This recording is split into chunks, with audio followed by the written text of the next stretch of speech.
السلام عليكم ورحمة الله. مفيش شك إن ميعاد مجيء يوم القيامة هو أكبر لغز على وجه الأرض، حيث قال المولى عز وجل: يسألونك عن الساعة أيان مرساها قل إنما علمها عند ربي لا يجليها لوقتها إلا هو ثقلت في السماوات والأرض لا تأتيكم إلا بغتة يسألونك كأنك حفي عنها قل إنما علمها عند الله ولكن أكثر الناس لا يعلمون.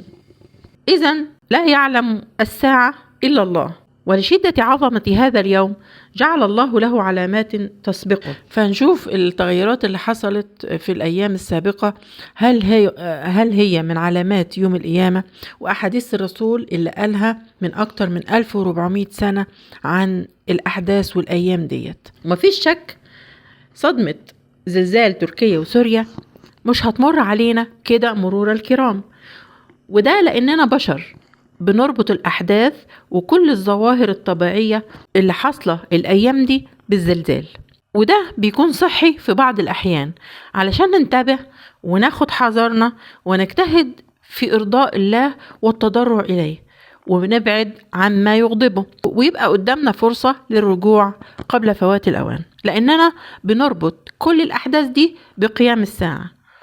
هنشوف مع بعض الظواهر الطبيعية اللي حدثت وقال عنها رسولنا الكريم إنها من علامات الساعة، وهنتكلم عن اخضرار جبال وصحراء مكة والمدينة وأنحاء متفرقة من المملكة، وكمان هنتكلم عن الحفرة المرعبة اللي حدثت في قونيا تركيا، وأيضا تحول سماء جوشوشان المدينة الصينية إلى اللون الأحمر الدموي. وأول حاجة هنعرفها مع بعض هي اتساع الرقعة الخضراء في مكة. الجبال والصحراء في مكة والمدينة بقت كلها خضراء، وده نتيجة للأمطار الغزيرة، ولكنها كانت أكثر اخضرار من أي وقت مضى، ولكن كان هطول الأمطار بشكل يسمح للبذور بالإنبات، لا هي شديدة تموت النباتات ولا هي ضعيفة جدا ما تسمحش للبذور أصلا بالإنبات.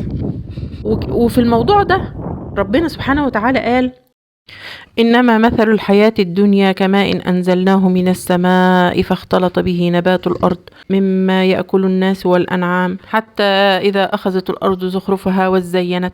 دي الآية 24 من سورة يونس.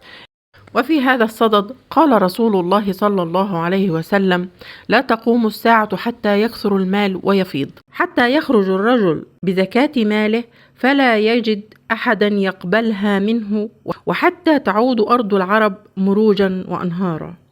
فيمكن أن نعتبر أن الأمر طبيعي، وممكن اعتباره علامة من علامات الساعة الصغرى.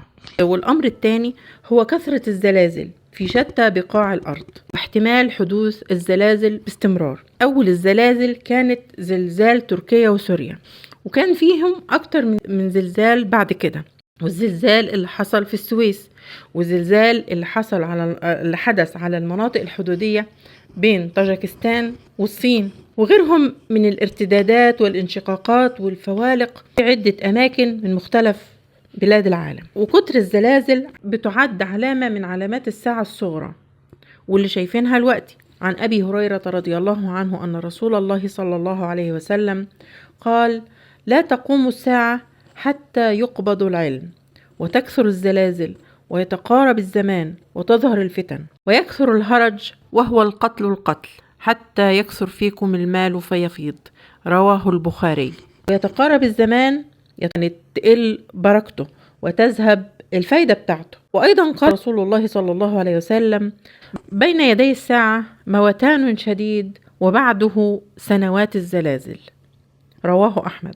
الموتان اللي هو كتر الموت وانتشاره. وأيضا من علامات الساعة كثرة موت العلماء والتعرض لهم بالأذى، زي ما تعرض الشيخ الشعراوي ولا نزكي أحدا على الله. وأيضا الانفلات الأخلاقي وعلو المباني بشكل مبالغ فيه، وترى ذلك في العمارات والأبراج شاهقة الارتفاع، وفي مكة تحديدا بعضها أعلى من الجبال، هي عمارة برج الساعة. قال رسول الله صلى الله عليه وسلم: فإذا رأيت مكة قد بعجت كظائم ورأيت البناء يعلو رؤوس الجبال فاعلم أن الأمر قد أظلك، أي اقتربت الساعة. بعجت قضائم يعني أجريت مياه العيون وامتلأت بقنوات المياه المضغوطة حيث تصل إلى أعلى المباني. وفي تركيا ظهرت سحابة دائرية حمراء في سماء مدينة بورصة، وفي منتصفها حفرة كبيرة، وترتبط دي بظهور الأطباق الطائرة والكائنات الفضائية، كلها احتمالات لا يعلمها إلا الله. وأيضا حدثت ظاهرة غريبة في مدينة جوشوشان الصينية لما تحول لون السماء للون الأحمر.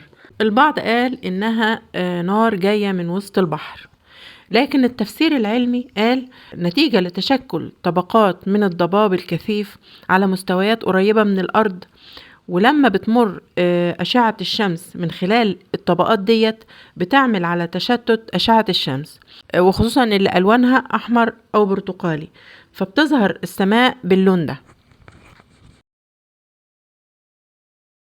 وأما ظهور الحفرة المرعبة في تركيا في مدينة قونيا اللي بتبعد عن كهرمان مرعش ب500 كيلو اللي حصل فيها الزلزال، قال مدير مركز الأبحاث في جامعة قونيا إن الحفرة اتشكلت قبل وقوع الزلزال، لكن تزامن اكتشافها مع وقوع الزلزال، لكن لا علاقة لها بالزلزال. وهذه الظاهرة معتاد عليها في قونيا لأن التربة جافة وقليلة الأمطار وبيعتمدوا على مية الأبار، فبالتالي بيحدث فيها مثل هذه الانهدامات.